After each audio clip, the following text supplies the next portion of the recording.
बच्चों, हमारा ये नागरिक शास्त्र का चैप्टर 5 है जिसे आज हम पढ़ने जा रहे हैं।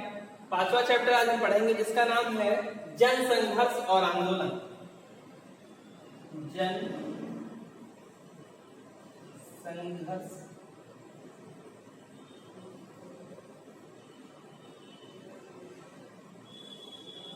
ठीक। पार्ट 5 जिसका नाम है जन संघर्ष और आंदोलन। इसका ये वीडियो पार्ट 3 है। इससे पहले आपने 2 वीडियोस देखे हैं। पहले में आपने आपको इंट्रो मिला इसका। सेकंड में आपने नेपाल में लोकतंत्र की स्थापना को पढ़ा और उसके साथ ही बोलीविया का जल संकट या जल युद्ध को पढ़ा। ठीक, अब हम आगे बढ़ते हैं। हमारा अगला जो टॉपिक आता है वो है लोकतंत्र व जनसंघर्ष।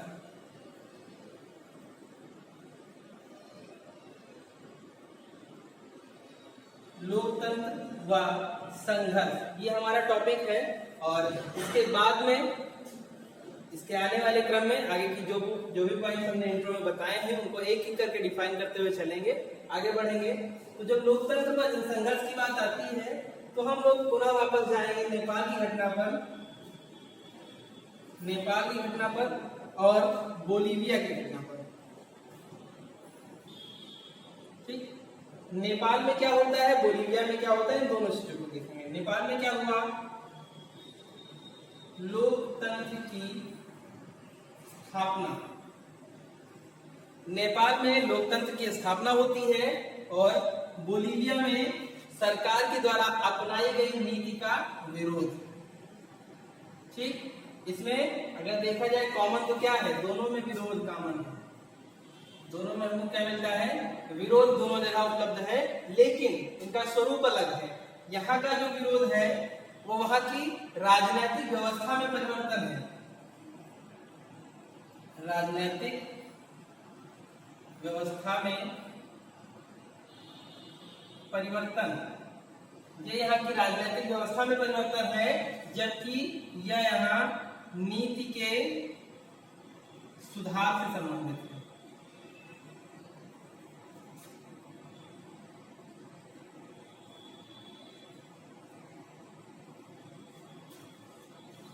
नीति के सुधार से संबंधित है। अब इनका स्वरूप एक बार फिर से देखेंगे तो नेपाल में जो लोकतांत्रिक व्यवस्था की स्थापना के लिए आंदोलन किया गया उसमें एक अनिश्चितकालीन बंद का आह्वान हुआ। ये किसने किया, ये किया 7 पार्टी अलायंस ने, SPA। ये क्या है, 7 पार्टी अलायंस, 7 पार्टी अलायंस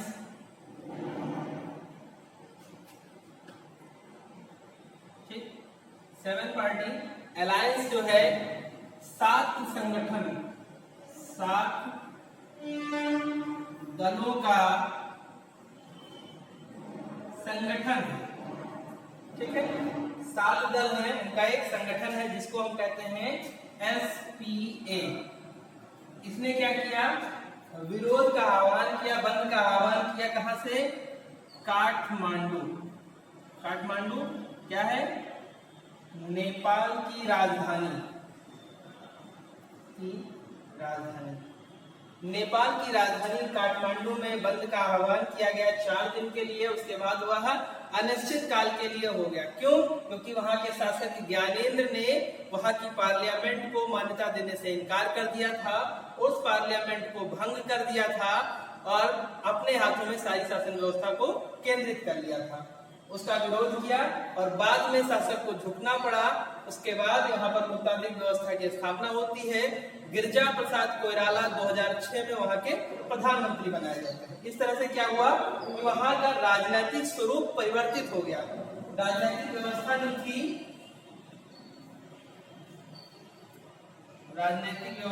थी, उसमें परिवर्तन आ गया। ठीक, वहां पर अगर राजशाही व्यवस्था राजा ज्ञानेंद्र के समय आ गई थी तो वो समाप्त होकर फिर से लोकतांत्रिक व्यवस्था स्थापित हुई। ये हो गया वहां का स्वरूप। फिर अगर हम देखते हैं बोलीविया में, यहाँ पर अच्छा, एक चीज और यहाँ पर जो छूट रही है वो देखेंगे कि इस आह्वान में इनके सशस्त्र आंदोलन करने वाले, सशस्त्र आंदोलन करने वाले नेपाली कम्युनिस्ट,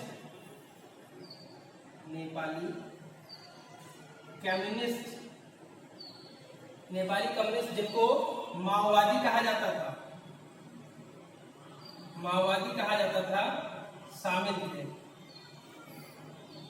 अब यहाँ पर सबसे बड़ी बात यह है कि जो नेपाली कम्युनिस्ट है, माओवादी है, इससे पहले, इस आंदोलन से पहले जो सरकार बनी थी उसका विरोध कर रहे थे। जो नेपाल की सरकार थी, राजा के बाद में वहां जो सरकार बनी थी उसका विरोध कर रहे थे और नेपाल के अधिकांश क्षेत्र पर कब्जा कर लिया था। लेकिन जैसे परिस्थितियां बदली, शासक सत्ता में हावी हुआ, वैसे इन्होंने अपने काम को रोक दिया और जो सरकार बनाना चाहते थे उनके सहयोग में आ गए। इस तरह से ये संगठन, ये आंदोलन राजा के खिलाफ जो चलाया था वहां की एसपीए ने, उसको माओवादियों का सहयोग मिल गया और इस तरह से माओवादियों का संगठन एसपीए के साथ जुड़ जाता है। और जैसे ही ये सशस्त्र संगठन माओवादियों का एसपीए के साथ जुड़ता है, वैसे ही राजा के ऊपर दबाव बढ़ जाता है और राजा तुरंत अपने कदम पीछे कर लेता है और एसपीए के मुखिया, इसके जो अगुआ होते हैं मुखिया, गिरजा प्रसाद कोइराला, उनको 2006 में प्रधानमंत्री स्वीकार कर लेता है। ठीक, इस तरह से नेपाल की स्थिति परिवर्तित हुई, वहां की जो राजनीतिक संरचना थी वो बदल गई, नेपाल में पुनः लोकतांत्रिक व्यवस्था की स्थापना हो गई। ये हमने देखा नेपाल के घटनाक्रम को। अब आगे हम देखते हैं बोलीविया का जल संकट। भाई नेपाल में क्या है? नेपाल में हम ये देख रहे हैं कि वहां का जो गवर्निंग सिस्टम है, वहां का जो प्रशासनिक व्यवस्था वहां की है वो बदल रही है, लेकिन बोलीविया में एक चुनी हुई सरकार पहले से है। तो यहाँ पर सरकार को नहीं बदलना है, यहाँ पर देखना यह है कि उसकी नीतियां गलत हैं और उन गलत नीतियों के सुधार के लिए हम कैसे कदम उठा सकते हैं और वहां की जनता ने गलत नीतियों को सुधार करने के लिए कौन से कदम उठाए थे, यहाँ पर हम इसको देखेंगे। तो हमने पहले चरण में देखा है राजनीतिक सत्ता के परिवर्तन का स्वरूप, कि अगर जनता चाहे संगठनिक रूप से कार्य करे, संगठित होकर कार्य करे, तो किसी भी शासन सत्ता को जो जनता के हितों के खिलाफ कार्य कर रहा हो उसको हटा सकता है, समाप्त कर सकता है, उसको सुधार करने के लिए मजबूर कर सकता है, यानी जैसे भी विकल्प उस समय संभव हो उसके लिए वो उनको रेडी कर सकता है। अब आगे की घटनाक्रम को हम लोग देखेंगे, बोलीविया का जल संकट।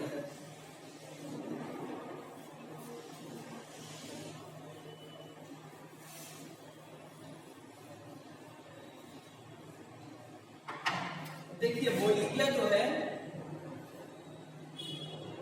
ये आपका लैटिन अमेरिका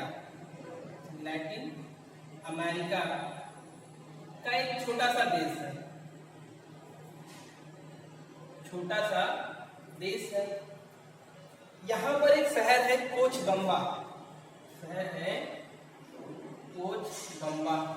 यहाँ कोचबम्बा शहर में एक विश्वविद्यालय भी है जिसका नाम है कोचबम्बा विश्वविद्यालय।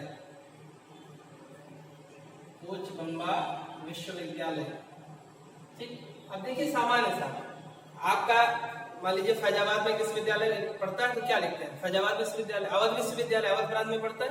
ऐसे लखनऊ में पढ़ने वाला क्या नाम रखा है? लखनऊ विश्वविद्यालय है। ठीक, तो इसी तरह कोचबम्बा शहर में जो स्थापित विश्वविद्यालय था उसका नाम था कोचबम्बा विश्वविद्यालय।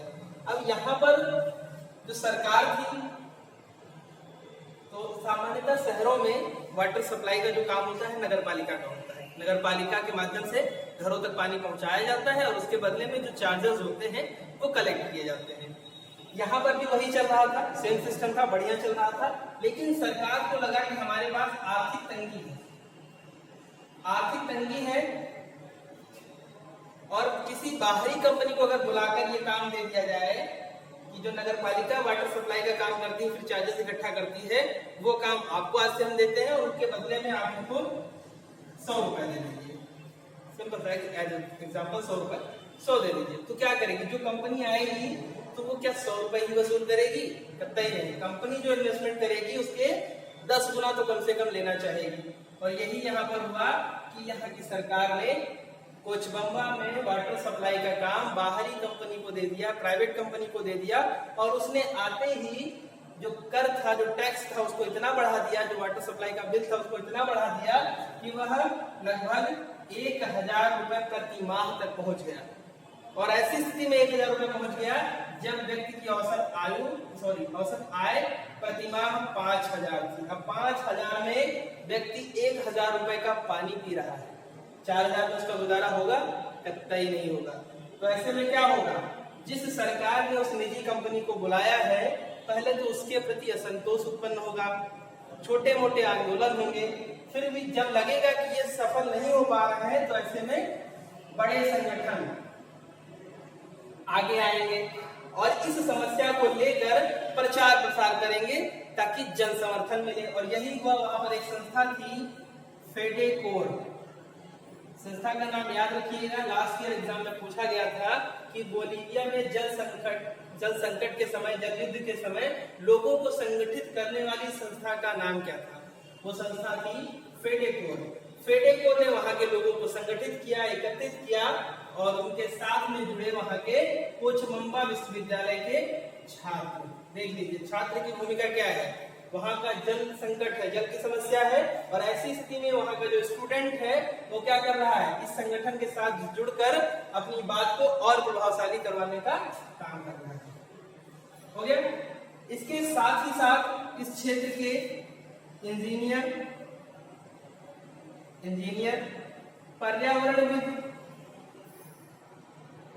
पर्यावरण के बारे में जानकारी रखने वाले, और वैसे कृषक जिनकी भूमि असिंचित दशा में थी, जैसे उनको अपनी फसल के लिए सिंचाई हेतु पानी चाहिए, जिनका खेत ऐसे जगहों पे था जहां पर बिना सिंचाई के फसल उत्पादित नहीं हो सकती थी, वो भी इस संगठन से जुड़े कि अगर ऐसा हुआ, वाटर सप्लाई नॉर्मल हुई, पैसा कम हुआ, तो हम अपने खेतों की सिंचाई कर सकेंगे ताकि फसल, यानी कुल मिला के लगभग संपूर्ण समुदाय, चाहे वो अमीर रहा हो, चाहे गरीब रहा हो, कृषक रहा हो, मजदूर रहा हो, इंजीनियर रहा हो, डॉक्टर रहा हो, अध्यापक रहा हो, छात्र रहे हो, इन सब ने मिलकर संगठनिक तौर पर इसका विरोध आरंभ किया।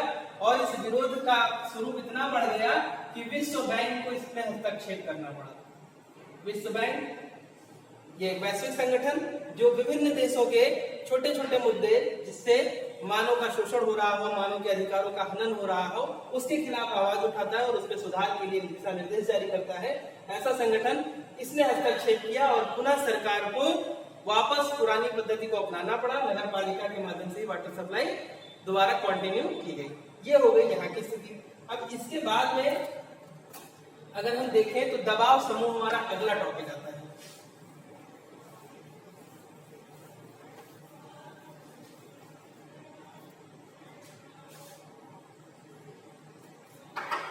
अगला टॉपिक आता है दबाव समूह और आंदोलन। दबाव समूह और आंदोलन, ठीक है। आइए, अब हमने क्या देखा? अभी तक हमने दो घटनाएं देखी। दोनों घटनाओं से देखा कि अगर दबाव बनाया जाए सामूहिक रूप से, संगठनिक तौर पे हम किसी का विरोध करते हैं तो उसमें क्या है, हम सफल हो जाते हैं। लेकिन क्या ये सही है? भाई अभी तो हमने अच्छे काम के लिए किया तो ठीक है, हम तो अगर संगठन से सारा काम हो सकता है, दबाव से सारा काम हो सकता है, तो गलत काम के लिए भी आदमी जा सकता है ना। भाई ऑप्शन तो दोनों हैं। आपकी अच्छी बातें हैं जिन्हें मनवाना जरूरी है, जो जनता के हित में है या आपके हित में है या किसी का नुकसान जिससे नहीं हो रहा है, वैसी बातें मनवा लेना दबाव समूह से कोई बड़ी बात नहीं है, ना ही गलत है। लेकिन जब आपके पास दबाव समूह हो जाएगा तो आप अपनी गलत बातों को भी मनवाएंगे। ये है। अब आगे हम इसी पर चर्चा करने वाले हैं कि दबाव समूह और आंदोलन।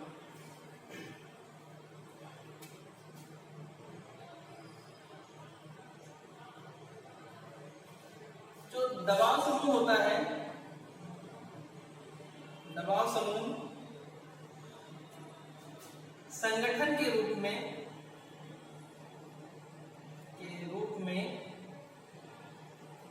विभिन्न प्रकार की नीतियों को प्रभावित करता है।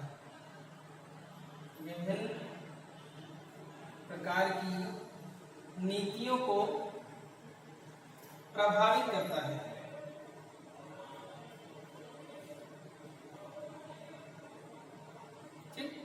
दबाव समूह क्या करता है, संगठन के रूप में जब कार्य करता है तो विभिन्न प्रकार की नीतियों को प्रभावित करता है। वो नीतियां कौन सी होती हैं? नीतियां सरकार द्वारा बनाई हो सकती हैं, नीतियां समाज के द्वारा बनाई गई हो सकती हैं, किसी शिक्षण संस्थान के द्वारा या किसी संगठन के द्वारा बनाई गई नीतियां हो सकती हैं जिनको वो प्रभावित कर सकता है। नेपाल में जो संघर्ष हुआ था वो वहां की लोकतांत्रिक व्यवस्था को स्थापित करने, व्यवस्था को स्थापित करने का सेकंड यानी दूसरा प्रयास था। ठीक, ये इनका दूसरा प्रयास था। आंदोलन अगर देखा जाए